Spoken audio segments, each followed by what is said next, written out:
بسم اللہ الرحمن الرحیم۔ کسی نے سوال کیا ہے کہ دودھ پیتے بچے کی قے یعنی الٹے کا کیا حکم ہے، پاک ہے یا ناپاک ہے، اس سے وضو ٹوٹتا ہے یا نہیں ٹوٹتا؟ دیکھیں، الٹی قے بچے کی ہو یا بڑے کی ہو، اگر منہ بھر کر ہے تو وہ ناپاک ہے، اور اس سے کپڑوں پہ لگے گی الٹی تو کپڑے بھی ناپاک ہو جائیں گے، جسم پہ لگے گی تو جسم بھی ناپاک ہو جائے گا۔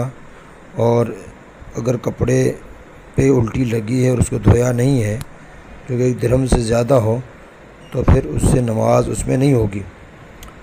اور اسی طرح وضو کا حکم ہے کہ اگر منہ بھر کر ہو، یعنی الٹی پت ہو یا کھانا ہو یا معدے سے جو آئی ہوئی چیزیں، اس سے وضو بھی ٹوٹ جاتا ہے اور وہ ناپاک بھی ہے۔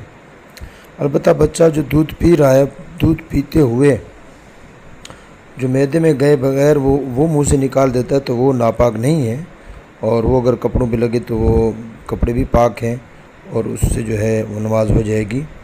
اور اگر بڑا آدمی ہے، اس نے الٹی کی، منہ بھر کر ہو، منہ بھر کر مطلب یہ ہے کہ منہ میں روکنا مشکل ہو جائے، منہ بھر جائے، تو یہ اگر چاہے وہ بڑا ہو، چھوٹا ہو، بالغ ہو، نابالغ ہو، دودھ پیتا بچہ ہو، تمام کا ایک ہی حکم ہے۔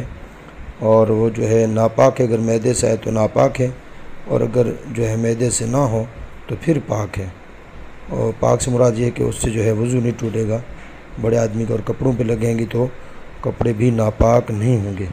واللہ اعلم بالصواب۔